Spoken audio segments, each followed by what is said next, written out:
আজ আমরা জানব এমন এক মনীষীর কথা, যিনি সময়ের অনেক আগেই বুঝেছিলেন সমাজ কিভাবে গড়ে ওঠে, ভাঙে এবং আবার তৈরি হয়।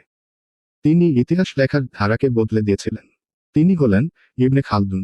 1332 সালের 27 মে উত্তর আফ্রিকার তিউনিস শহরে জন্মগ্রহণ করেন ইবনে খালদুন।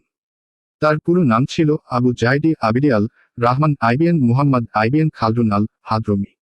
তিনি ছিলেন এক সম্ভ্রান্ত মুসলিম পরিবারে জন্ম নেওয়া, যাদের পূর্বপুরুষরা আন্দালুস, বর্তমান স্পেন এর বাসিন্দা ছিলেন। ছোটবেলা থেকেই ইবনে খালদুন ছিলেন মেধাবী। ইসলামিক জ্ঞান, কোরআন, হাদিস, ফিকহ, সাহিত্য সবকিছুতেই তিনি অসাধারণ দখল অর্জন করেন। কিন্তু তিনি শুধু ধর্মীয় জ্ঞানেই সীমাবদ্ধ থাকেননি। গণিত, যুক্তি, দর্শন, ইতিহাস, এমনকি জ্যোতির্বিজ্ঞানেও আগ্রহ ছিল তার। তার জীবনের বড় একটা অংশ কেটেছে রাজনীতির ঘূর্ণিপাকে। বিভিন্ন সুলতানের দরবারে উচ্চপদস্থ কর্মকর্তা হিসেবে কাজ করেছেন। কিন্তু রাজনীতি মানে শুধু ক্ষমতা নয়, এখানে ষড়যন্ত্র, হিংসা এবং ভয়ানক চাপও ছিল। বহুবার কারাবন্দী হয়েছেন, বিশ্বাসভঙ্গের শিকার হয়েছেন, আবার ফিরে এসেছেন। এইসব অভিজ্ঞতাই তার চিন্তাধারায় গভীর প্রভাব ফেলেছিল। 1375 সালে রাজনীতি থেকে বিরক্ত হয়ে তিনি পাহাড়ি এলাকায় গমন করেন। সেখানে 7 বছর কাটান নিঃসঙ্গ জীবন যাপন করে।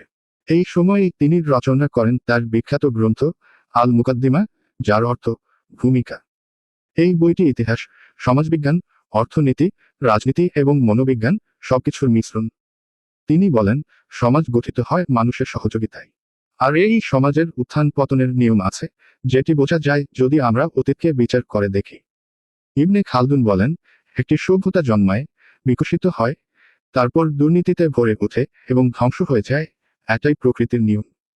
তিনি ইতিহাস লেখার এক নতুন পদ্ধতি চালু করেন। আগের ইতিহাসবিদরা কেবল রাজা বাদশাহদের কাহিনী লিখতেন। কিন্তু ইবনে খালদুন সাধারণ মানুষের জীবন, সামাজিক পরিবর্তন, অর্থনৈতিক অবস্থা সবকিছু বিশ্লেষণ করে ইতিহাস লেখেন। তার চিন্তা ইউরোপেও প্রভাব ফেলেছিল।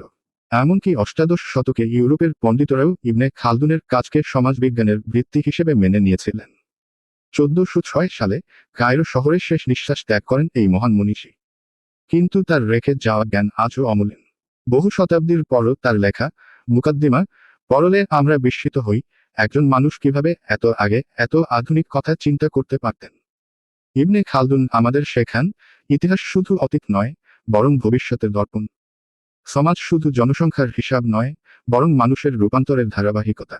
আপনি যদি সমাজ, ইতিহাস বা ভবিষ্যতের দিগদর্শন জানতে চান, তাহলে ফিরে যান ইবনে খালদুনের কাছে। গল্পটা ভালো লাগলেই চ্যানেলটাকে সাবস্ক্রাইবও করুন।